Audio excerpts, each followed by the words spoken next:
The dense fog covered the ruins of Wiesbaden when the soldier entered the abandoned house. It was March 1945, and the city looked like a corpse opened to the sky.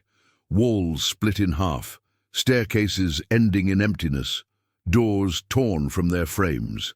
He had orders to sweep 3 blocks before dawn, search for hidden snipers, mark safe buildings with white chalk. If you want to know what happened next, what the soldier saw when he followed that voice, stay with this story until the end. And tell me in the comments, what would you have done in his place? Don't forget to subscribe. More true and emotional war stories are coming, each one revealing the moment when compassion became the most dangerous act of all. The house leaned to the left, as if pushed by a giant hand. The smell was of wet wood, cold ash, something rotting slowly beneath the rubble. He pushed the door open with his shoulder. The hallway was full of broken glass. Every step crackled. Then he heard the scream. It wasn't an adult scream. It was high-pitched, sharp, cut off in the middle, as if someone had covered their own mouth hard. He stopped. The weapon pointed into the darkness ahead, his heart beating too fast. He waited. Silence. Then he heard it again, a low cry, muffled, coming from somewhere below the floor. He descended the wooden steps, leading to the basement. The flashlight beam cut the darkness into thin slices. In the corner, huddled against the damp wall, 2 girls and a boy. The oldest must have been 9. She held the other 2 against her chest. All 3 wore dirty coats, too large, torn at the elbows. The boy had dried blood on his forehead. The smallest one trembled so much her teeth chattered. She stared at him without blinking, her eyes enormous and sunken, her hands clutching the fabric of her sister's coat. He lowered his weapon slowly, said something in English. No response. Tried in German, the few words he knew. The older girl squeezed her siblings tighter. He had no time. The next patrol would pass through in 15 minutes. If they found civilians hidden in an interdicted area, the orders were clear. Immediate interrogation, detention, transfer to the provisional camp on the outskirts. He had already seen that camp. Torn tents, mud up to the knees, people sleeping, standing up, because there was no space to lie down. Small children didn't last 3 days inside. He looked at them again. The smallest had her mouth half open, breathing fast, her chest rising and falling too quickly. Fever. He touched her forehead with the back of his hand. She was burning. The older girl pulled her sister back, eyes still fixed on him, expecting a blow, expecting the worst. He stepped back, thought about leaving, continuing with the mission. There was no way to carry 3 children, no way to hide them, no way to explain this to the sergeant. But the smallest began to cry again, a thin, continuous sound, and he knew that if he left now, they wouldn't be alive the next day. He took the backpack off his shoulders, opened the canteen and extended it to the older girl. She didn't take it. He left the canteen on the floor, within her reach, and took 2 steps back, waited. She looked at the water, looked at him, finally stretched out her hand, took the canteen carefully, as if it might explode, and took a quick sip, then helped the other 2 drink. The boy choked, the smallest coughed and spit but kept drinking. He opened the radio. The static hissed. He was going to call command, invent an excuse, request medical backup. Then he heard footsteps upstairs. Heavy boots. More than one person, German, not English. He turned off the radio, pulled his weapon. The children shrank further into the corner. The light of a flashlight descended the stairs. A voice called something in German. He recognized the tone, military order. The flashlight illuminated his face. He pointed his weapon at the light. The light stopped. Long silence. Then the voice said, in broken English, "Lower. I lower too." He didn't lower. The voice repeated, "There's child there, I know. I saw from outside." The light descended slowly. The man descending was older, wore a German uniform torn at the shoulder, no insignia, no helmet. He carried an old rifle across his back. He stopped on the last step, looked at the children, looked at the American soldier, said, "They will die here." The American soldier didn't lower his weapon. The German continued, Your patrol coming. My patrol too. Both sides will shoot first. Ask later. He pointed to the smallest. That one has pneumonia. Maybe less. Needs to leave this city today.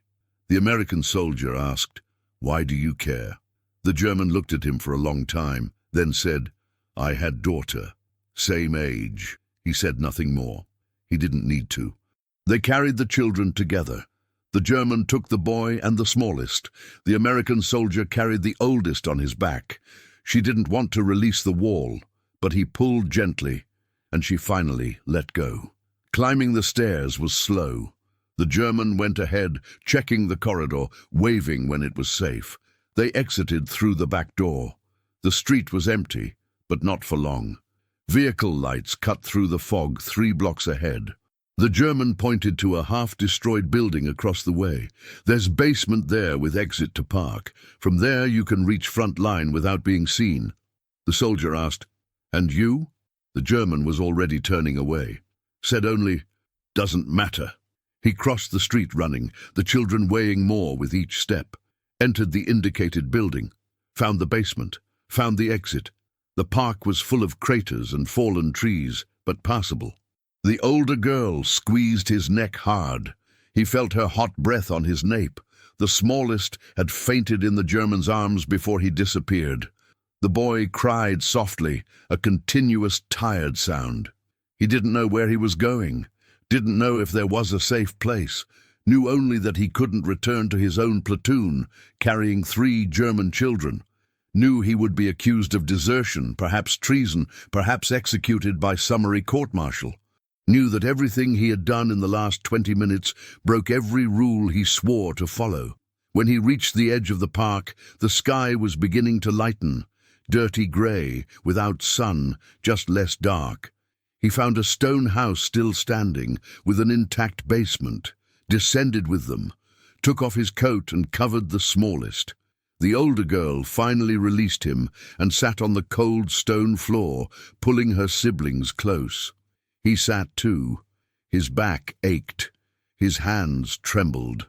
He heard sirens in the distance growing fainter, heard the sound of engines, orders shouted in 2 different languages. The boy grabbed his uniform sleeve with both hands and wouldn't let go. Kept trembling, kept holding. He let him. Sat there, waiting for what would come next. Allied patrol, enemy patrol, formal accusation, bullet in the neck, or just the next bombardment that would finish them all at once. But for now, in that frozen basement with the faint light of dawn entering through the cracks in the wall, 3 children were breathing. And within the implacable logic of war, what he had done, dropping his weapon, accepting help from the enemy, choosing small lives over the mission, would not be remembered as courage. It would be judged as treason, because there, in that world broken in half, compassion was the unforgivable crime. The morning light brought no relief. It brought only enough clarity to see the real state of the children.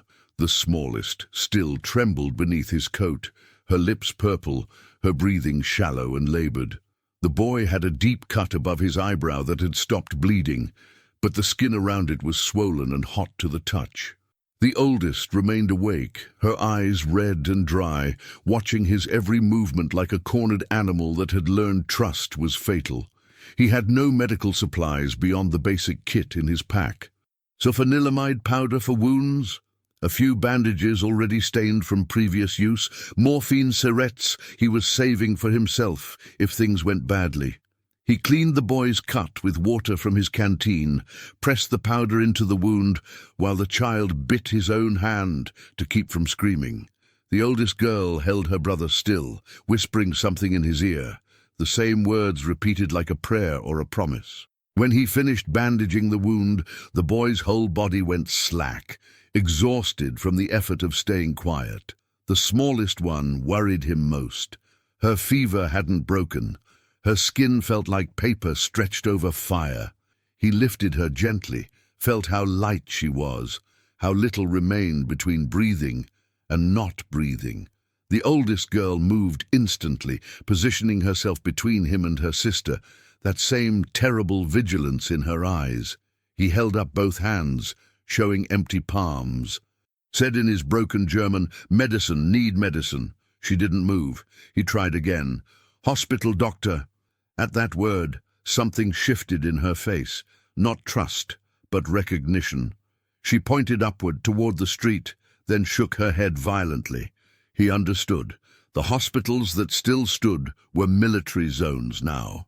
Bringing German children there meant interrogation, separation, forms filled out in triplicate, while a small girl burned up with fever in a waiting room with no medicine and no heat. He sat back against the cold stone wall, tried to think through the exhaustion. His platoon would have noticed his absence by now. Sergeant Morrison would be furious, then suspicious, then decisive. They would send someone to find him, or they would mark him as missing, possibly dead, possibly deserted. Either way, he was running out of time to make a choice that didn't end with everyone in this basement dead, or worse. Footsteps above. He grabbed his rifle, positioned himself between the stairs and the children.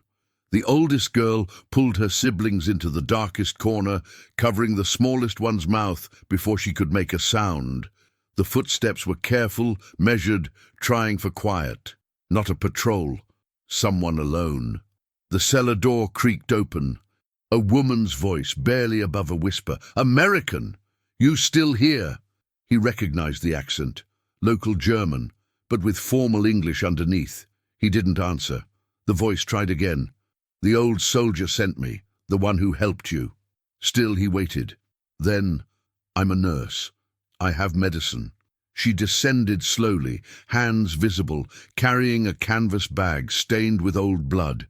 She was maybe 40, wearing civilian clothes under a torn medical coat, her hair pulled back with strips of cloth. She looked at him, at his rifle, at the children behind him, said nothing about any of it, just knelt beside the smallest girl, felt her forehead, her neck, listened to her chest, pulled out a glass vial and a syringe from her bag.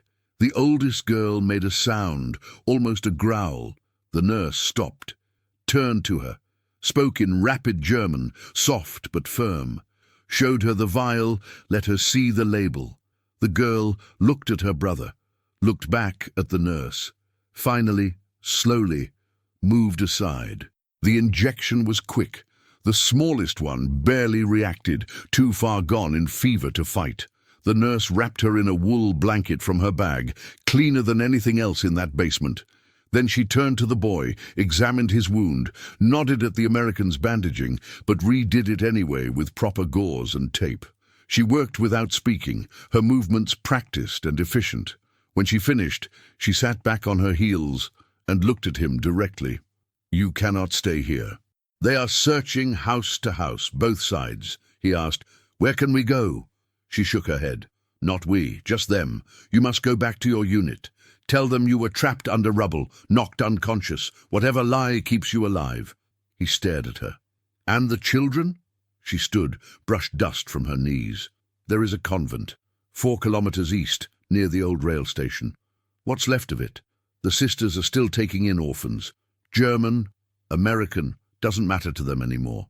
War is war, children are children." She pulled a scrap of paper from her pocket, drew a rough map with a pencil stub.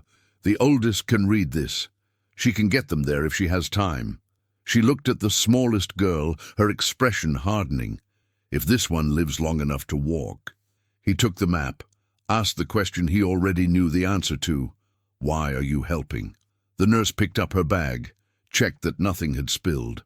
"I worked in the children's ward before the bombing. Watched 37 of them burn because we couldn't evacuate in time. Fire doesn't care which flag you salute." She moved toward the stairs, then stopped. "The old soldier who sent me. They found him an hour ago. Shot him for not reporting your position. He never said where you went."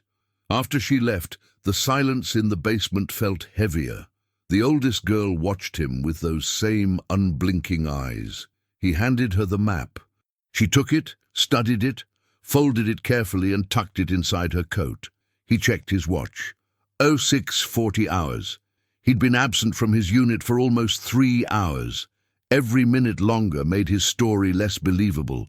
But the smallest girl couldn't walk. The boy could barely stand.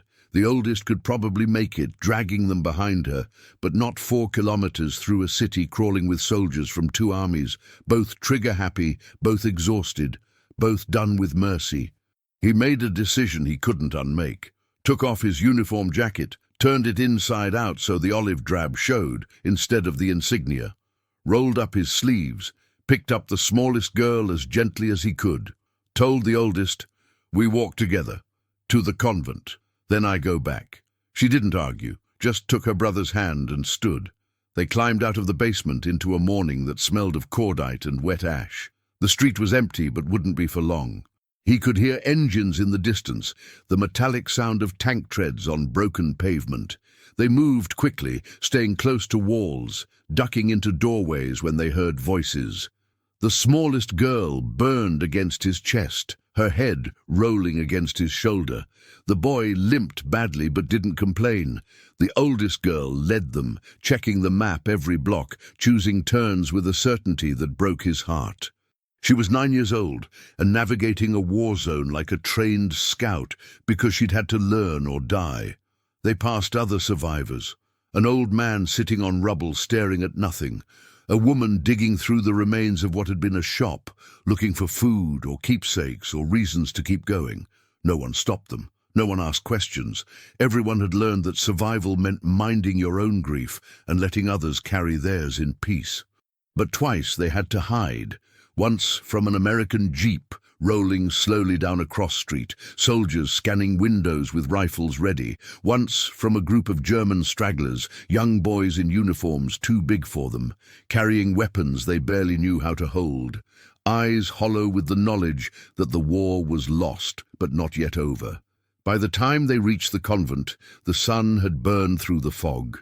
The building stood alone on a hill of rubble, its walls pocked with bullet holes, its roof half collapsed, but its doors still standing. A crude cross had been painted on the front in white, large enough to see from the air. The oldest girl knocked. They waited. The smallest one had stopped shivering. He didn't know if that was better or worse. The door opened. A nun, young, her habit torn and mended with mismatched thread, looked at them without surprise. She'd seen this before. Many times. She reached for the smallest girl. He handed her over, felt the weight leave his arms, felt something else leave with it.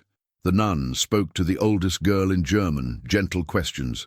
The girl answered, her voice so quiet he couldn't hear the words. The nun nodded, beckoned them inside. The boy followed his sister without looking back. The oldest girl stopped at the threshold, turned to face him, stared at him for a long moment, then said, in careful English, he didn't know she had, "Thank you," and then went inside. He stood there as the door closed, stood there as the morning grew brighter and louder, with the sounds of a city tearing itself apart. He put his jacket back on properly, fastened the buttons, adjusted his helmet, checked his rifle, made sure the safety was on, started walking back the way they'd come. He would tell Sergeant Morrison he'd been pinned down by sniper fire, had to wait for dark to move, lost his radio in the rubble. It was a weak story. Morrison wasn't stupid. But maybe, if he was lucky, Morrison would be too tired to push. Maybe the war would end before the questions got too specific. Maybe he'd just be reassigned, sent to another unit, given another chance to follow orders without his conscience getting in the way. He knew none of that mattered, knew he'd be court-martialed if anyone learned the truth, knew the German soldier who'd helped him was already dead for the same crime of choosing mercy over duty. Knew that in the arithmetic of war, saving 3 children while disobeying direct orders, while cooperating with the enemy, while abandoning his post, added up to treason no matter how you framed it. But he also knew that somewhere behind him, in a broken building held together by faith and stubbornness, 3 children were breathing who wouldn't have been if he'd followed the rules. And in the end, in that grey space between what was ordered and what was right, he'd made his choice. He would live with the consequences, or he wouldn't. But at least for a few hours in a burning city, compassion had been possible, even if the cost of it was unforgivable.